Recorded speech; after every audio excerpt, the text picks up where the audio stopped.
Everybody do your shirt cleaning. All right, so a couple of things. I did find this PowerPoint online. It talks about the second heart sound physiology and pathophysiology. You may want to take a look at it because it does a pretty good job of explaining normal splitting, pathologic splitting, and so take a look at that. But again, this isn't for our purposes, but it may help you with in physical diagnosis. The other thing is that there's a mistake in my notes, so that's why we couldn't figure it out because it didn't make sense. It was the PR interval is a determinant of S1 intensity, not S2 intensity. That makes sense. So, but determinants of S2 intensity do include the condition of the valves, which are going to be thickened and they're not moving in aortic stenosis, so that those patients are going to have quiet S2s, and the nature of the pressure difference across that semilunar valve. So, to the extent that the pressure in the aorta at the end of systole is much higher than the pressure in the left ventricle, that valve is going to be slammed shut. It's going to snap shut. So the rate of pressure rise in the aorta compared to the left ventricle, and these things are going to be true for both S1 and S2. The condition of the valves and the differences in pressure across the valve are things that are determinants that are going to determine the intensity of the heart sounds.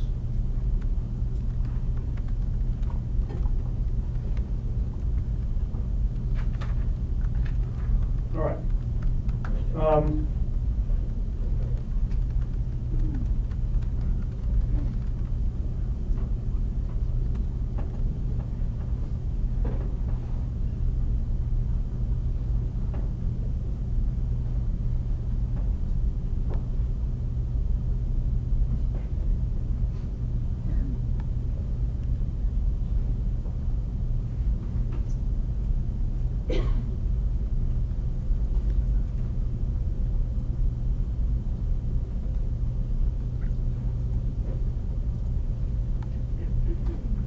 Okay, so this is what I was showing you before. So this is, here you have, in expiration, normally you're not going to appreciate any kind of splitting of S2.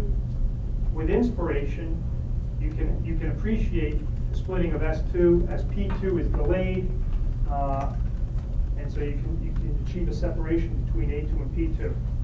Now, there's also something called pathologic splitting of S2, where paradoxical splitting, okay, where what happens is that the splitting is noticed not in inspiration, but in expiration. And what do you think that would, what conclusions would you draw if you had a patient and you said, hey, this person's splitting in expiration as opposed to inspiration? What conclusion would you draw about what's going on with S2?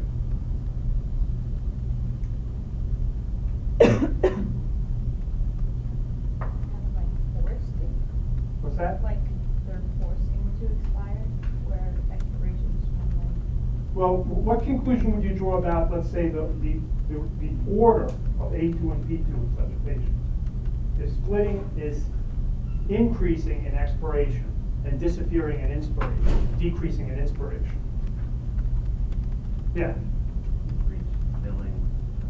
You reach the filling faster in the P2 area, So if you have paradoxical splitting of S2, okay, then what that means is that P2 is occurring before A2 in this person, and when they take a deep breath, okay, P2 is being delayed, it's being pushed into A2, and it's disappearing.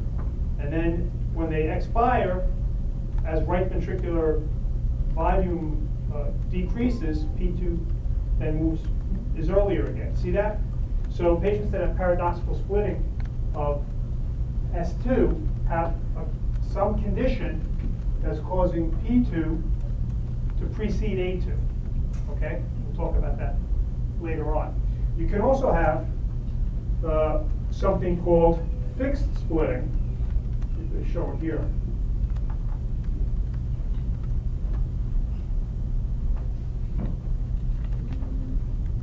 They don't talk about fixed splitting, yes. Here it is. Yeah. Before you talk yeah. about that, could you explain why it happens that P2 is before A2? Well, there's different conditions that can cause P2 to that can cause A2 to be delayed. So, for example, let's see, A2 P2 reversed. Here's a patient that has left bundle branch block. Okay, remember that when a particular valve closes is going to depend on electrical activation of that chamber, and then the amount of blood that it has to eject. So, for example, if a patient has left bundle branch block, then the activation of the left ventricle, electrical activation, is being delayed. So A2, instead of being in its normal first location, is going to be delayed until after P2. Okay, so there's left bundle branch block. But if you had a condition where there was, you could also, we saw something like this when we talked about the effect of the volume on producing just the movement. I'm not saying this really well. Okay, so the location of any particular heart sound is going to be related to the electrical activation of the chamber that produces it, and also the amount of blood volume that it has to eject. So it's dependent on the electrical and also the mechanical system. So this person that has left bundle branch block, okay, they're going to have paradoxical splitting, reverse splitting of S2. Is that on inspiration? Huh? Is that on inspiration, not expiration? This is on inspiration. Here's expiration. Okay, so here's what's happening is when they're breathing in, okay, and when they're breathing in, we expect to see widening of the splitting. Instead, we see narrowing of the splitting, and we see widening when they expire. Another condition that can do this, okay, another condition that can do this besides a left bundle branch block, and this is what I was fumbling my way around trying to say before, was with the volume and mechanical systole, is somebody that has IHSS, somebody that has hypertrophic cardiomyopathy, okay? Remember, if they have a blockage of the aortic valve because of hypertrophy of the septum, asymmetric septal hypertrophy, okay, it's going to take longer. It's going to take longer for the ventricle to eject that blood across a narrowed orifice, okay? And so if it takes long enough, then that's going to delay A2 until after P2. And so patients that have idiopathic hypertrophic subaortic stenosis, or IHSS, or HCM, hypertrophic cardiomyopathy, they can also have paradoxical splitting of S2. So now you have two examples of things that can produce paradoxical splitting of S2. Left bundle branch block and hypertrophic cardiomyopathy, okay?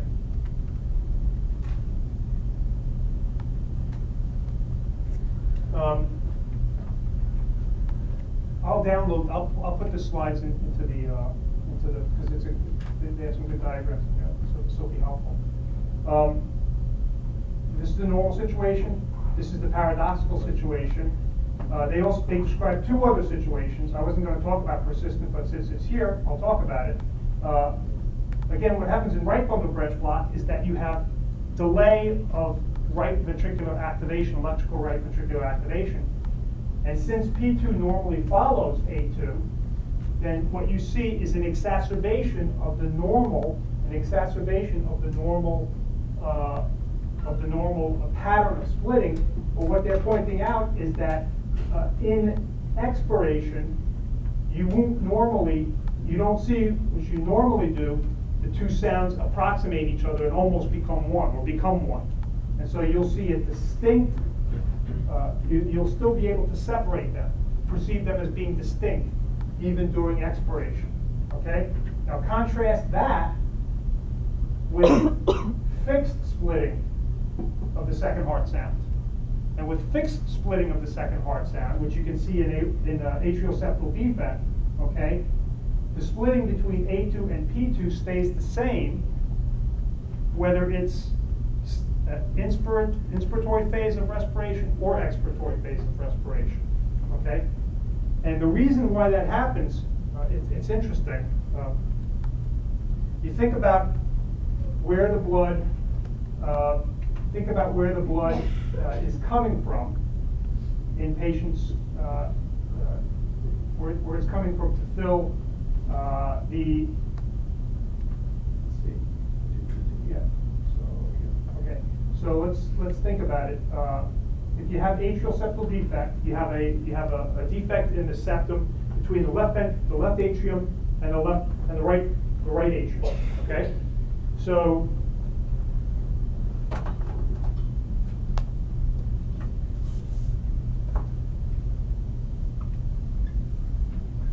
that's the heart. And there's the left atrium and the right atrium. Atrium, and then we got a septal defect there. Okay, that's the septal defect. And then we have this is the let's see, this is the left ventricle, this is the right ventricle, and this is the aortic valve, and this is the pulmonic valve, and this is the tricuspid valve. And this is the mitral valve, okay? So in terms of filling of, because these sounds are going to be dependent on ventricular volume, right? So if you have, let's see,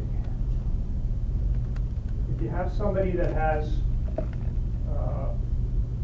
an atrial septal defect, if they have the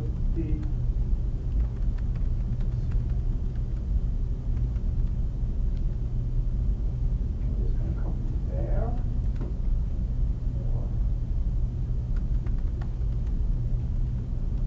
One second.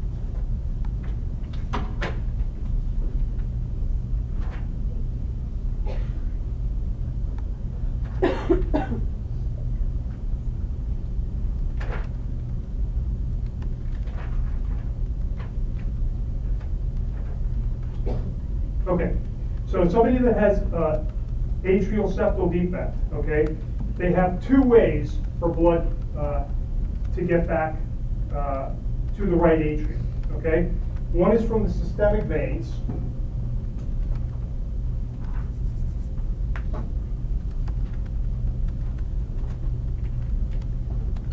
These are the systemic veins, okay? And the other one is from the atrial septal defect, through the atrial septal defect. These are two ways to fill the right atrium, okay? So when they take a deep breath, when they inspire, we're increasing venous return to the right atrium, okay? And we get a certain amount of blood filling the right atrium, okay? But what happens with expiration? Well, normally with expiration, you decrease the amount of blood that's coming in from the periphery, okay? And so we should see a decrease in the right atrial volume. But in these patients, because they have an aortic septal, an atrial septal defect, okay, the deficit that's produced in expiration is compensated for by increased flow through the atrial septal defect. And so what's happening is that the total volume of blood in the right atrium is not changing whether we're talking about systole, whether we're talking about inspiration or expiration. Okay? So the fact that there are two avenues of return for blood to the right atrium is what prevents a change in right atrial filling and consequently a change in right ventricular output. And that's why these patients have fixed splitting of the second heart sound. All right?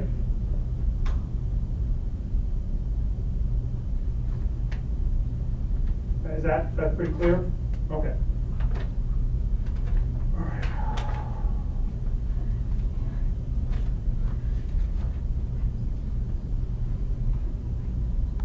Okay. The second condition is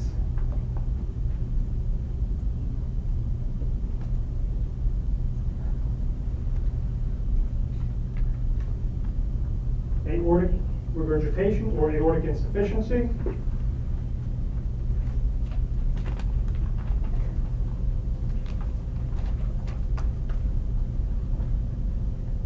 Aortic regurgitation can occur for a number of reasons. It could either be a problem with the valve itself. So, for example, somebody that develops rheumatic fever can develop aortic insufficiency. Somebody that has bacterial endocarditis, the bacteria can chew up the aortic valve, and the valve can become regurgitant.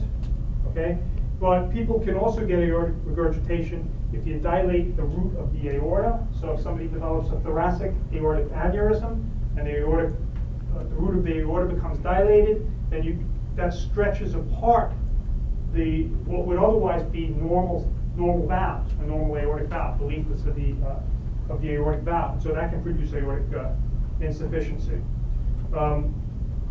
They list a number of conditions that can be associated with aortic with aortic root dilatation, including a Marfan syndrome, which is a defect in the protein fibrillin, and it's a genetic condition that's autosomal dominant.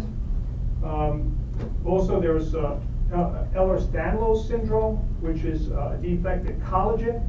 That's also inherited in an autosomal dominant way. And syphilis. Syphilis can produce cardiac disease as well. Can produce disease of the aorta, syphilitic aortitis, inflammation of the aorta, and particularly of the ostia of the coronary arteries where they come off the aorta. So we talked about syphilis in neurology. Remember, we talked about some of the manifestations of the neurological manifestations of syphilis, right? We said they can develop tabes dorsalis, which is a problem with the dorsal columns, and they can develop, remember, they can develop the prostitute's pupil as well. So we talked about some of that stuff. Dementia associated with syphilis, remember Al Capone. Syphilis is one of those interesting diseases. I think I told you they used to say if you understood syphilis, you understood medicine, and there's a bunch of diseases like that. So syphilis, tuberculosis, alcoholism is a disease like that. The vasculitides, now probably AIDS as well. Okay, so let's talk about the physical findings of aortic regurgitation. And the murmur of aortic regurgitation is a diastolic murmur.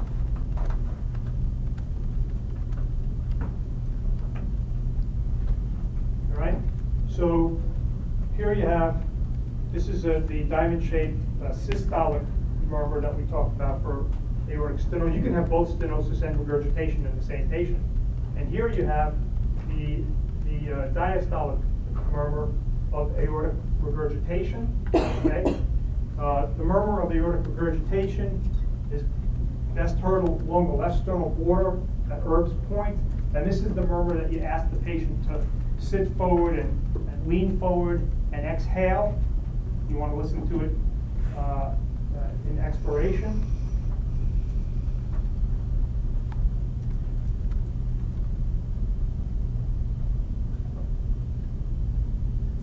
Other physical findings that are associated with aortic regurgitation. And by the way, aortic regurgitation is probably, it might be one of the most interesting conditions from a physical diagnosis perspective that there is. It's got a whole bunch, if you look in some of the physical diagnosis texts, it's got a whole bunch of named signs associated with the people who discovered the physical diagnosis abnormalities. One of the things that they point out is that because normally the diastolic pressure in the aorta is maintained by closure of the aortic valve, if that valve is insufficient, is regurgitant, then what's going to happen is that the aortic diastolic pressure is going to be lower, okay? And so what you'll see is a widened pulse pressure, where the pulse pressure is the difference between the diastolic pressure and the systolic pressure, okay? The other thing that is causing a widened pulse pressure is that to the extent that the valve is regurgitant, cardiac output has to increase, ejection has to increase in order to maintain cardiac output.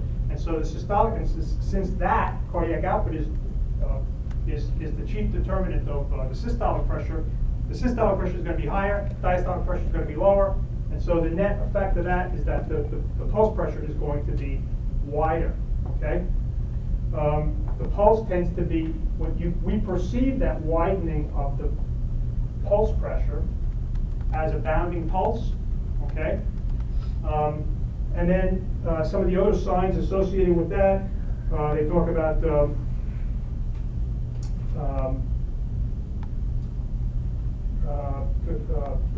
Demusset sign, which some patients with aortic stenosis, aortic regurgitation, you can actually see bobbing of the head, which is produced by the pulsations. They also have something called Quincke's pulse. If you look in their nail beds, okay, patients that have aortic insufficiency, if you look in the nail beds, you'll see alternate blanching and pinking of the nail beds. You'll see them actually turn white and pink with each heartbeat, okay? And again, that's a reflection of the widened pulse pressure.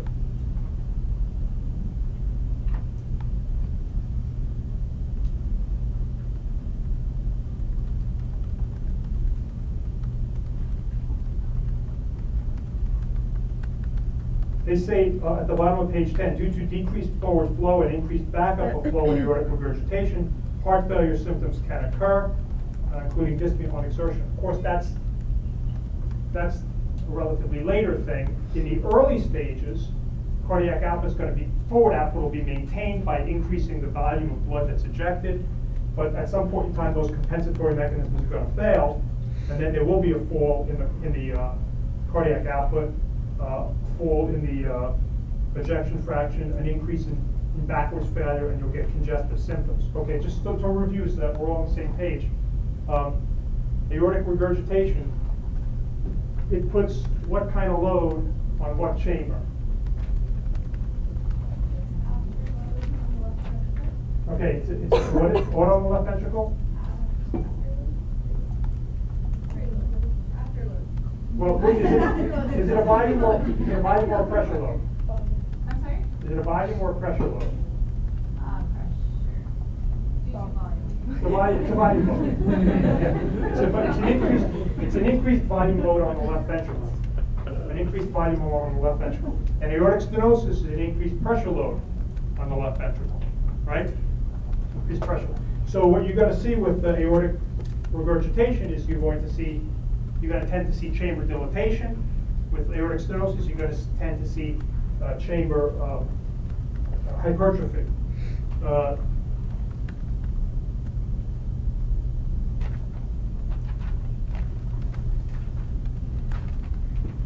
Okay, mitral valve. Mitral stenosis. They point out that this condition is most commonly caused by rheumatic fever. We see that less and less in this country. And they point out that patients that have mitral stenosis, what's going to happen is stenosis.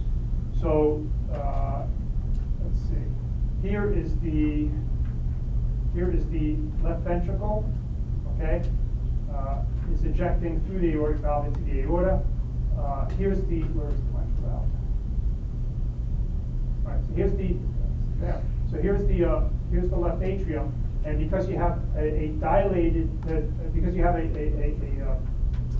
stenotic mitral valve, what's going to happen is that the left atrium is going to dilate. It says enlarge, thicken, but the left atrium is not really capable of a lot of thickening.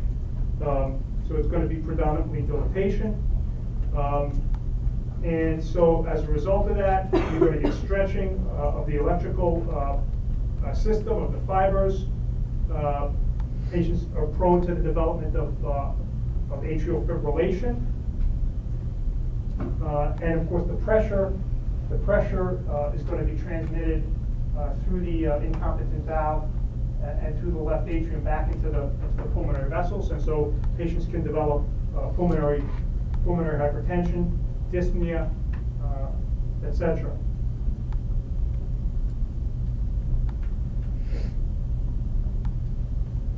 If the pulmonary hypertension is sustained long enough, then the patient will develop right-sided heart failure from the left-sided heart failure.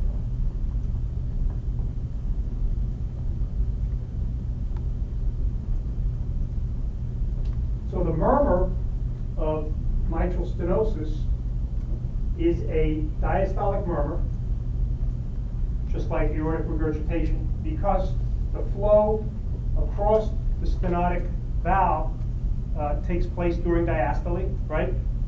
It's during diastole, you get flow from the left atrium into the left ventricle. The early phases take place passively, and then the later phases take place actively because of atrial contraction. So here you see what you notice about the murmur is that there's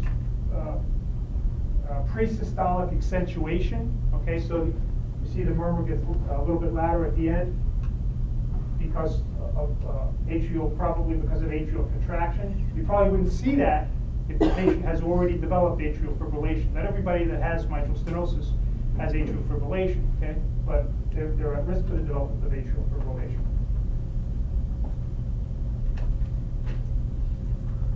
Other things that you can see, can I show it here? They don't show it well, or you don't see it well, but you see this OS here? That's for opening snap of the mitral valve, okay? And so here's S1, S2.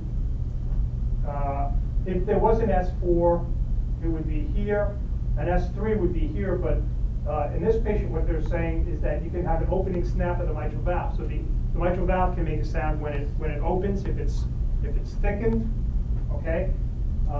And then it's followed by the murmur of mitral stenosis. So the opening snap you would need to distinguish from an S3, okay, or other things that can happen during diastole would be when you need to distinguish it from an S3 mostly. Opening snap, S3, yeah.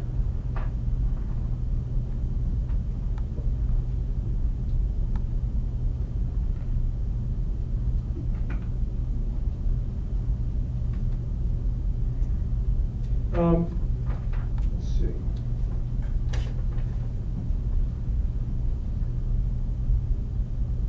If you look at figure 112 on page 14, it depicts in a simplified way the murmur of mitral stenosis with the opening snap being present there.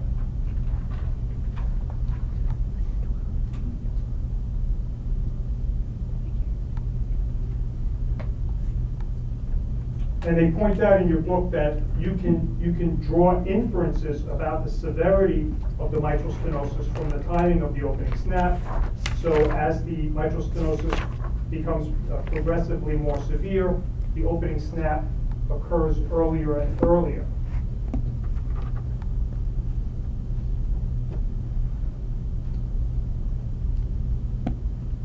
Okay, so let's think about why that might be. Why might that be that the opening snap occurs earlier? When is the mitral valve going to open?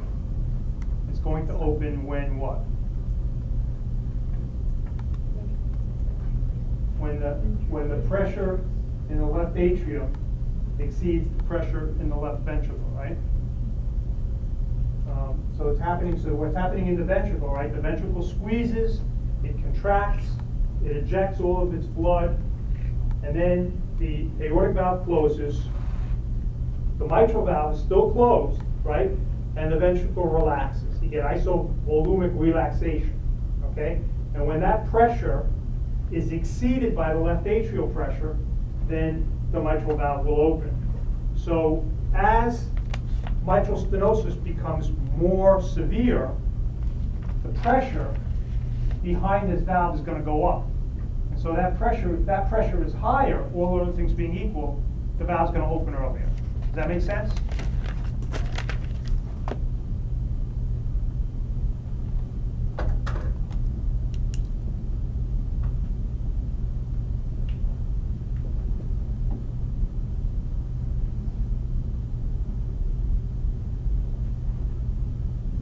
Okay, so this differential diagnosis of causes, again, this is the most common.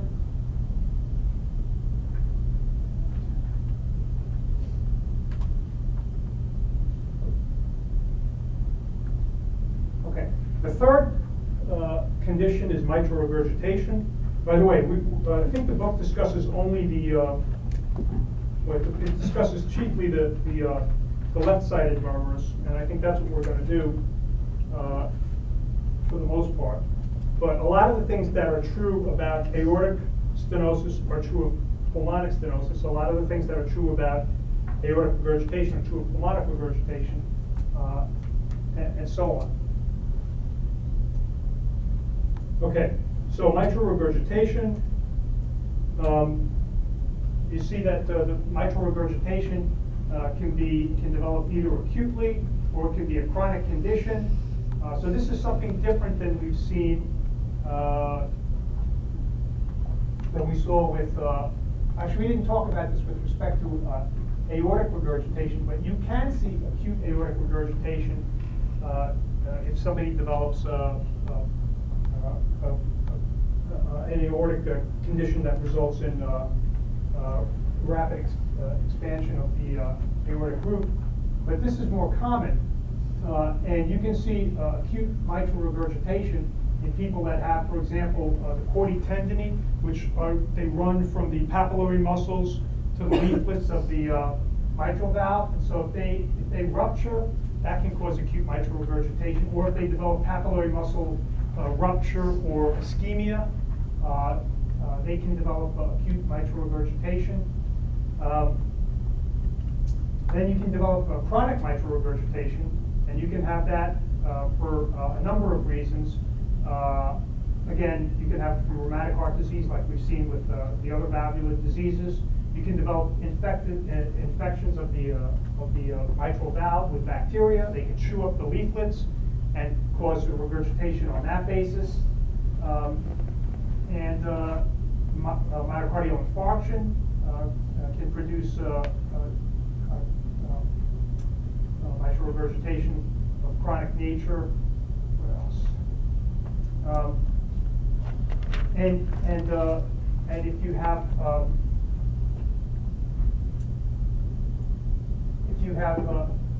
dilatation, if you have dilatation of the heart and it affects the mitral annulus, then that can cause mitral regurgitation as well. So again, what's happening in regurgitation is that you're getting leakage of blood back into the left atrium during systole.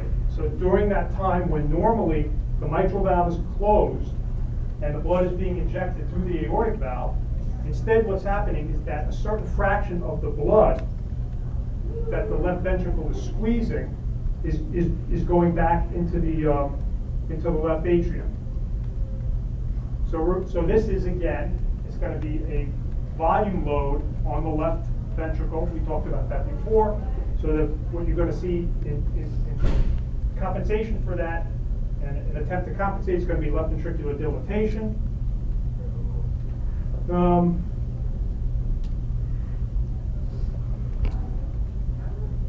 They talk about some of the clinical differences between acute and chronic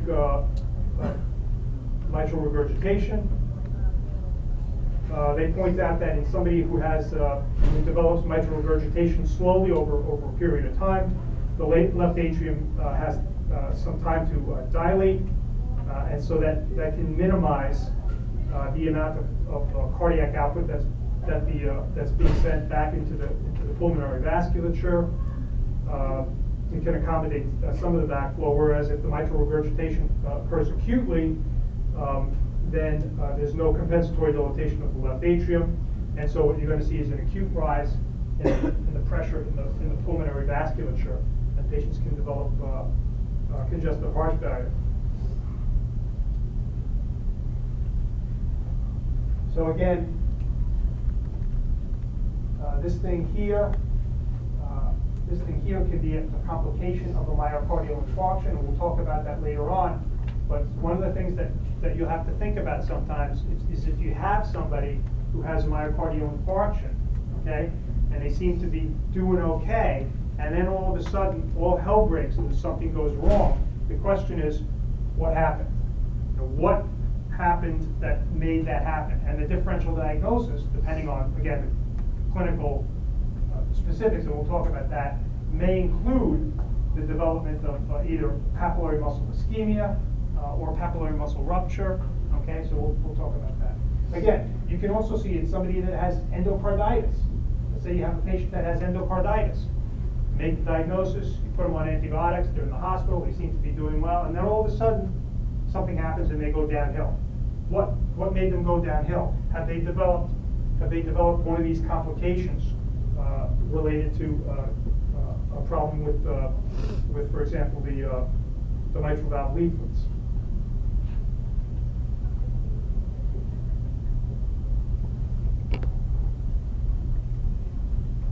Okay, in terms of the murmur of mitral regurgitation or mitral insufficiency is also a systolic murmur. So the differential diagnosis, you're going to have to distinguish it from aortic stenosis. Aortic stenosis, you have to distinguish from mitral regurgitation. The murmur, aortic regurgitation, you have to distinguish from mitral stenosis, the murmur, right? You see that unlike the murmur of aortic stenosis, unlike the murmur of aortic stenosis, the murmur of mitral regurgitation is holosystolic. So it fills basically the entire duration of systole. It's not diamond shaped. Where you hear it is going to be different than the murmur of aortic stenosis. So the murmur of aortic stenosis is going to be best heard in the aortic area. The murmur of mitral stenosis, mitral regurgitation, is going to be best heard at the apex of the heart and maybe radiating into the axilla. So you're going to listen in the axilla.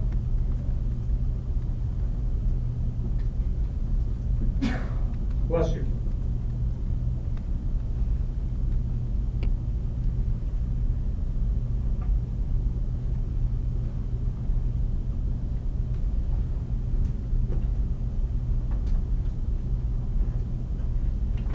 They point out that mitral regurgitation can be associated with an S3. That's true of any of the conditions that impose a volume overload on the heart. You can hear an S3. Okay.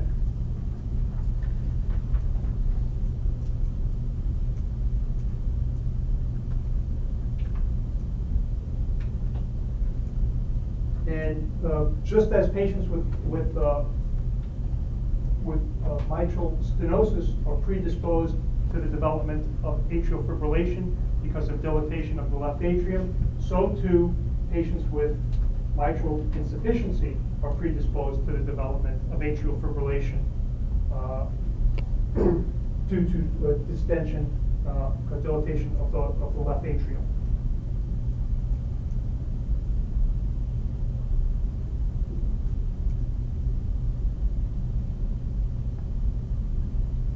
They do talk on page 12, I'm not going to go through it. Have you done any of the maneuvers in physical diagnosis to try and distinguish between different types of systolic murmurs? Well, let me just go through it real briefly. Okay. So one way that you can distinguish between a mitral regurgitant murmur and this happens, you'll always come across patients that have commonly come across patients that have systolic murmurs. And the question is going to be, is this aortic stenosis type murmur or is it mitral regurgitation type murmur? And so one way you're going to try and distinguish between them is by where do I hear it best? Okay? Is it at the apex? Is it at the base? Does it radiate to the axilla? Does it radiate up into the neck? Okay, if it radiates up into the neck, you may be thinking more of aortic stenosis. Is it diamond shaped or is it homosystolic? Okay, but the other thing you can do is you can put the patient through some maneuvers to try and separate things out. And the pathophysiology, the pathophysiologic explanation for the maneuvers is as follows. Okay, if you have somebody that has mitral regurgitation, okay, then what's happening is that when the ventricle squeezes, the blood has two ways for it to go, right? It can either go through the aortic valve into the systemic circulation, or it can go back through the mitral valve into the left atrium. Those are the two choices it has, okay? So if you do something that increases the total peripheral resistance, if you do something that increases the total peripheral resistance, you will make it harder for blood to go through the aortic valve. It will preferentially go through the mitral valve, okay? So a maneuver that increases the total peripheral resistance, like doing this, or squatting, or a Valsalva, okay, is going to decrease the blood flow through the aortic valve, okay? So if they had and it's going to increase the flow through the mitral valve. So if they have mitral regurgitation, you'd expect an increase in the intensity of that murmur, right? So that makes sense. Yeah, it's going to preferentially shunt blood to the mitral valve, and so you'll expect an increase in the intensity of that blood.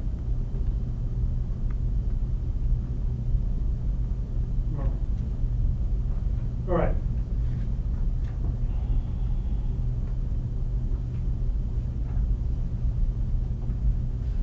All right, so I'm gonna skip over the book's discussion of the tricuspid stenosis and regurgitation and pulmonic stenosis and regurgitation. You can take a look at those.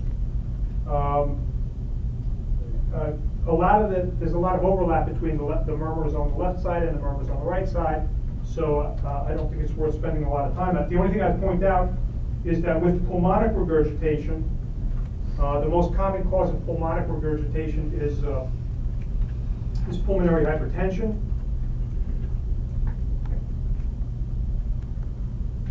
Infective endocarditis can also do it, especially in drug users, because they're injecting infected material into the venous system, and so the first valves that they see, that the bacteria see, are going to be the valves on the right side of the heart. And so those patients are predisposed to the development of right-sided endocarditis. Okay.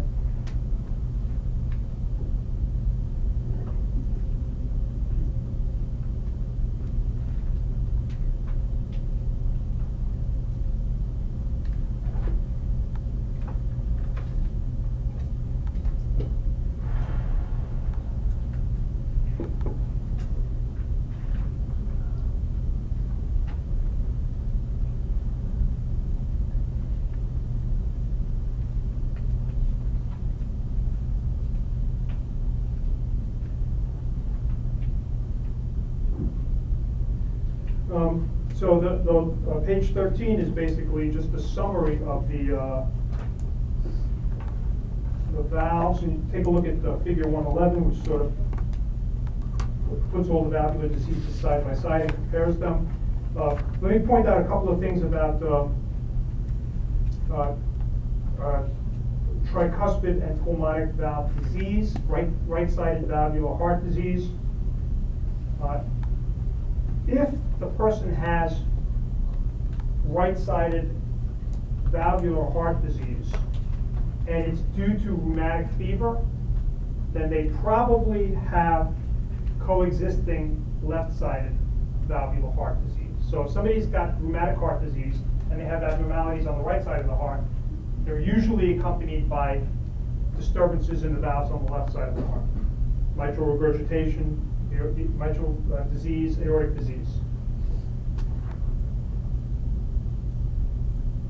The other thing I want to point out is that for some reason I don't know what the explanation is, but patients that have tricuspid, you would think patients that have tricuspid stenosis would be predisposed to the development of atrial fibrillation, right? Because you're going to stretch the right atrium instead of the left atrium. So you would think, well, they'll probably get atrial fibrillation as well. But for some reason that I couldn't find, normal sinus rhythm is more common in tricuspid stenosis than it is in mitral stenosis.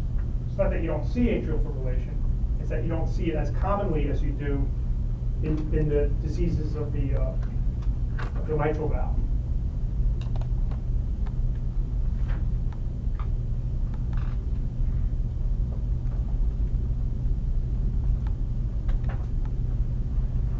Okay, on page 14, what I think you should take away from, what I want you to come away from your reading of that material is an approach to an abnormal heart sound. So if you're told that somebody has, for example, a systolic murmur, how do you think about that? What's the differential diagnosis, and how would you go about deciding which condition is causing that murmur? If you're told that somebody has a diastolic murmur, what's your differential diagnosis, and how do you go about deciding what is the cause of the diastolic murmur? And the same thing is true of any abnormality of on auscultation. So if you're told, for example, that the person has, paradoxical splitting of S2, or has fixed splitting of S2.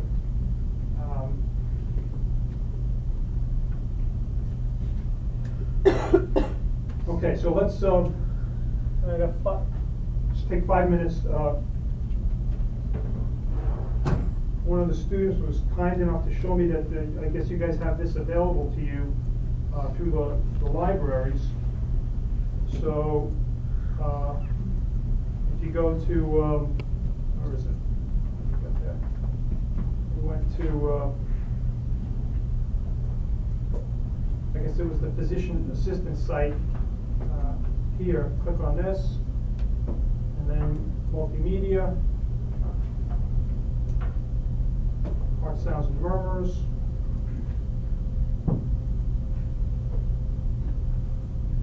Okay, so we can listen to any abnormality that you want to listen to. So here's aortic.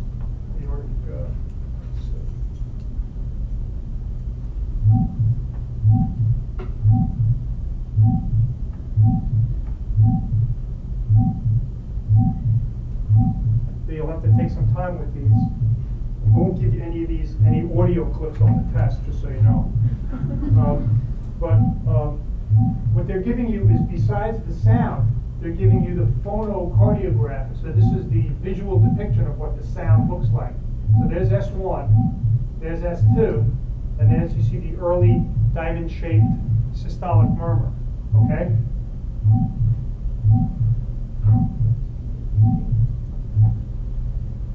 Let's see what else they have here. Here's aortic regurgitation.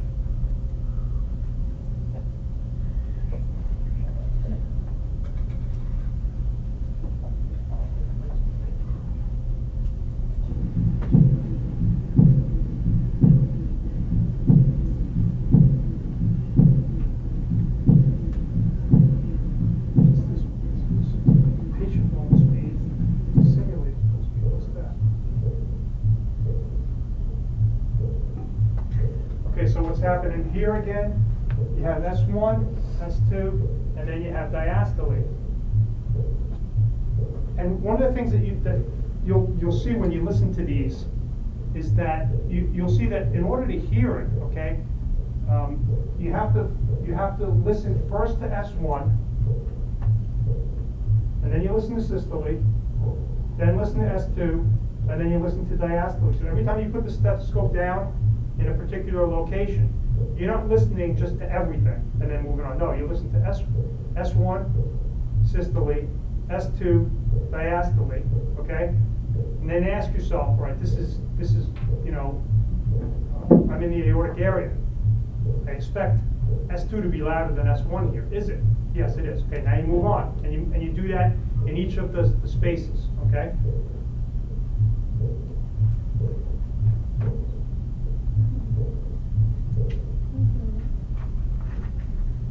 And I guess you could slow it down, huh? Oh, hold on a second. So, let's see. I think you can slow it down.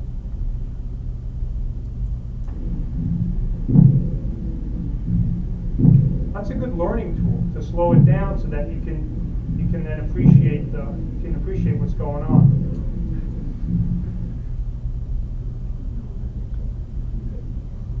Aortic regurgitation. They have different severities of aortic regurgitation, so you can compare aortic stenosis. Patients that have both aortic stenosis and aortic regurgitation. Okay, here's the atrial septal defect, so we'll listen to that and then we'll stop. And what do we expect to hear again? Fixed splitting of S2, right?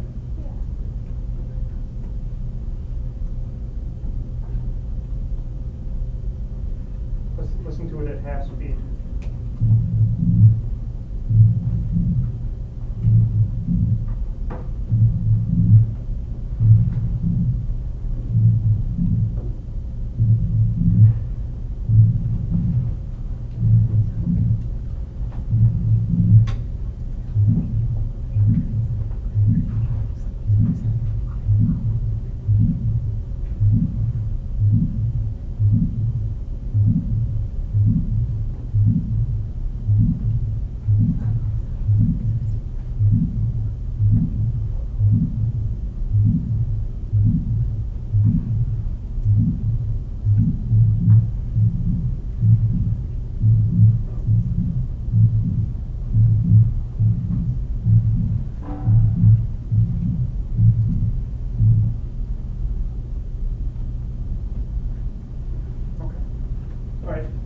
So again, I apologize for the confusion about the PR interval before, but clarified that that's S1, that S2. Anybody have any questions about anything that we talked about today? All right.